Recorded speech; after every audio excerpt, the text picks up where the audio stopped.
un tag et qui est un tag qui s'appelle donc que fais-tu. Alors ce n'est pas le tag que fais-tu que beaucoup de gens connaissent, non c'est un nouveau que fais-tu qu'une abonnée m'a envoyé par lettre. Et celui-là je le trouvais assez original, donc j'ai décidé de le faire, donc voilà. Et puis ça faisait longtemps que j'avais pas fait de tag aussi, alors je me suis dit pourquoi pas. Donc voilà, alors première question. Ton cheval a une colique, tu es toute seule au club et toutes les personnes que tu appelles ne répondent pas. Que fais-tu? Alors sache que ça c'est une de mes plus grandes peurs, tout simplement parce que le champ d'Azzaro est assez loin du centre équestre en fait. On doit traverser un long chemin et puis une route pour pouvoir y accéder. Et à chaque fois que je vais le chercher, j'ai toujours peur de ça. En fait j'ai toujours peur de le retrouver allongé et qu'il me fasse allongé et qu'il me fasse une colique. J'ai toujours peur de ça.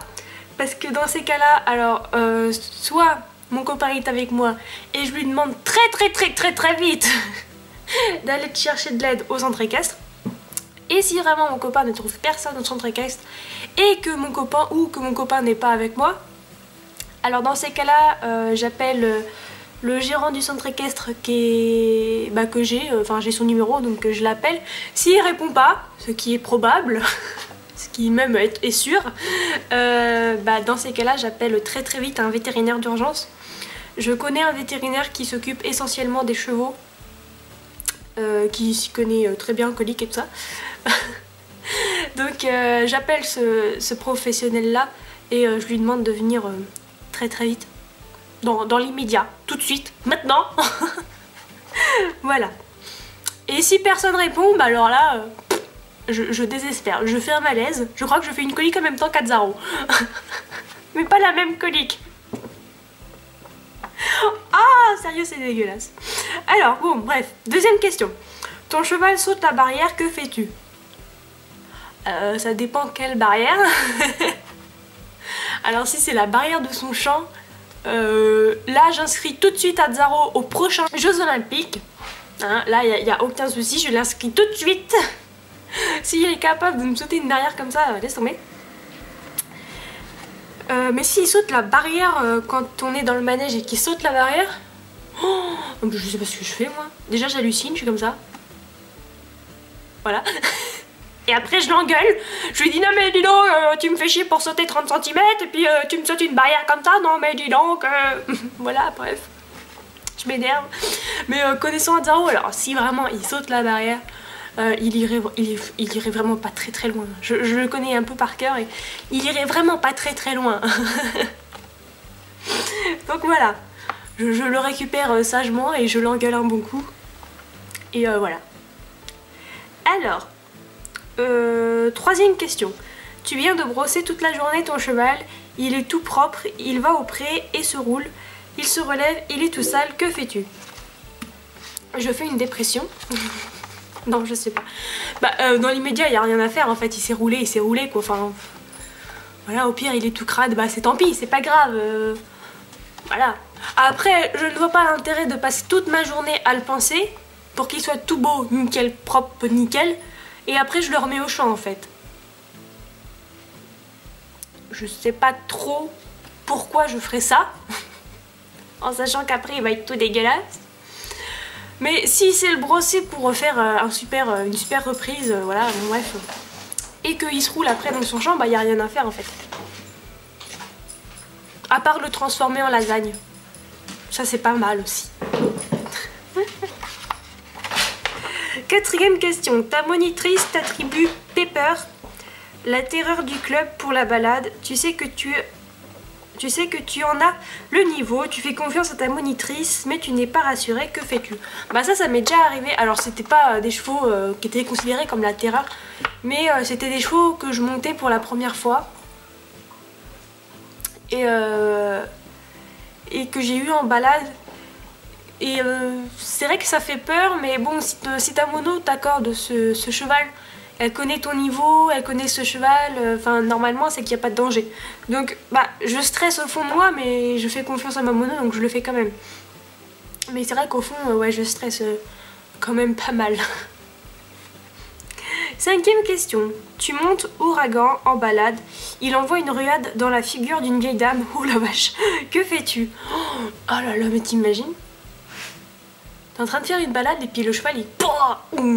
Dans la vieille dame là. Oh là là. Bah je sais pas. En fait ce serait... je sais pas. Alors déjà, vu que j'ai pas un niveau super élevé, genre galop 2, ce serait de ma faute mais pas entièrement de ma faute non plus en fait. Donc je m'en voudrais vachement parce qu'une ruade sur une vieille dame, la vieille dame elle meurt tout de suite, hein. Enfin dans ce que tu dis, voilà c'est l'impression que ça donne. Si elle meurt tout de suite, ah non mais là ça serait un gros traumatisme pour moi. Ah non mais non, je m'en voudrais trop en fait, j'aurais trop l'impression que c'est moi qui l'ai tué et tout. Oh, je sais pas, oh là là. Bah je pleure en fait. Je pleure, on appelle les secours et puis bah voilà, après je serais vraiment pas fière. Hein. Et je crois qu'après cet accident là, j'arrêterai l'équitation pendant un petit moment pour me remettre quand même de mes émotions parce que tuer une vieille dame avec ton cheval, enfin avec le cheval que t'as monté, oh là là, bon, bref, ce serait catastrophique. 6e question. Son bat t'embarque en cross car il a peur du guet. Tu te retrouves seul de l'autre côté du cross, oh là là, seul et les 4 fers par terre, que fais-tu? Bah attendez, faut que je... Ah non! Il faut que je me visualise le cross en fait. Bah, en fait si le cheval il a eu peur et qu'il a dévalé tout le cross, enfin... et que je suis à l'autre bout, bah déjà je suis éliminée je pense. Hein. Je connais pas trop les règles du cross mais je pense que je suis éliminée. Donc dans ces cas-là, je cherche... Bah... Je sais pas, ça dépend des circonstances, mais... Bah s'il est à l'autre bout et que je suis par terre, si j'ai rien, je remonte sur le cheval et je recommence le cross. Enfin, je recommence pour qu'il aille vers le guet quand même, parce que on s'arrête pas sur une erreur. Enfin voilà, faut qu'il passe ce guet. Mais si vraiment je suis blessée, tout ça, bah de toute façon, il y a rien à faire quoi. Ils appellent les secours et puis voilà quoi. Mais oui, si j'ai rien, bah je remonte à cheval et puis bah je refais le cross. Après, si vraiment elle a une phobie du guet, bah déjà je sais pas pourquoi j'aurais fait un cross avec ce cheval là vu qu'il a peur des guets. Mais si vraiment il a juste eu peur comme ça, bah je force vraiment pour qu'il y aille et qu'on réussisse quoi au moins. Même si je suis éliminée, voilà, qu'il le passe ce guet quoi. Voilà, c'est tout. 7e question. La ponette Shetland va mettre bas difficilement, tu veux l'aider mais tu es seule, que fais-tu? Alors déjà je tombe dans les pommes. Non, je suis incapable d'aider une jument qui met bas. Enfin j'ai pas, clairement je peux pas. Déjà parce que je suis très sensible quand je vois du sang et tout ça. C'est pas le sang qui me fait peur, enfin je suis pas phobique du sang. Mais quand je vois qu'un animal va mal parce qu'il est malade au niveau de lui, bah je me sens mal moi déjà.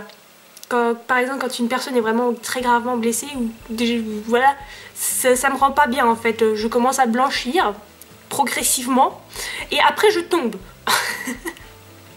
Donc déjà oui, je tombe dans les pommes. Et non mais après je serais incapable d'aider cette jument, même si je suis toute seule. Incapable d'aider cette pauvre Shetland qui est en train de mettre bas difficilement. Alors bah dans l'urgence, bah j'appelle un vétérinaire qui vient tout de suite quoi. Voilà, mais si je suis vraiment seule, mais vraiment seule, genre personne me répond et tout, je suis vraiment seule avec cette pauvre ponette là, qui est en train de mettre bas, qui est en train d'en chier. J'aurais vraiment du mal. Hein. Oh là là, parce que déjà rien que de voir une mise bas comme ça me... J'ai pas la tête sur les épaules moi en fait, vous savez, j'ai pas le sang-froid. J'ai vraiment du mal. Mais vraiment, sur le coup, je pense que je prendrais vraiment sur moi. Et je saurais vraiment pas quoi faire. Et je prendrais vraiment sur moi. Et je pense que bah, j'ai vu en fait les vétérinaires qui, quand le poulain est en train de sortir, ils sont en train de l'aider en fait. Ils sont en train de tirer sur le pauvre poulain là, pour que la jument elle... Voilà. Alors je pense que instinctivement je ferais ça en fait. Je prendrais en fait le poulain et je tirerais un petit peu, hein, pas comme une grosse malade, mais voilà, pour le faire sortir. Mais je sais pas si j'y arriverai en fait. Imagine la meuf, elle est en train de tirer le pouf poulain et puis elle est en train de tomber dans les pommes. Oh là là, la catastrophe. Bref, 8e question, tu dois taguer 5 personnes en moins de 50 secondes, que fais-tu? Bah je tag, hein. Alors je vais taguer Moustache, Juju Lostic, Megan G, voilà, fais ce tag. Bon, Kid Fan, si tu veux faire ce tag, fais-le. Et l'autre personne, bah je sais pas trop. Et la 5e personne, je sais pas. Je sais vraiment pas, je suis désolée. Donc voilà. Ce tag est terminé, j'espère qu'il vous aura plu. Très prochainement je vous ferai une vidéo sur mes nouveaux achats. Donc j'attends juste de recevoir le colis. Je pense le recevoir demain, donc voilà, je pense que demain je vous ferai une vidéo sur mes nouveaux achats. Demain ou fin de semaine en fait, vers le samedi ou dimanche. Je pense que je vous ferai la vidéo sur mes nouveaux achats. Voilà. Donc bah, j'espère que cette petite vidéo vous aura plu et on se retrouve très prochainement pour une nouvelle vidéo. Gros bisous!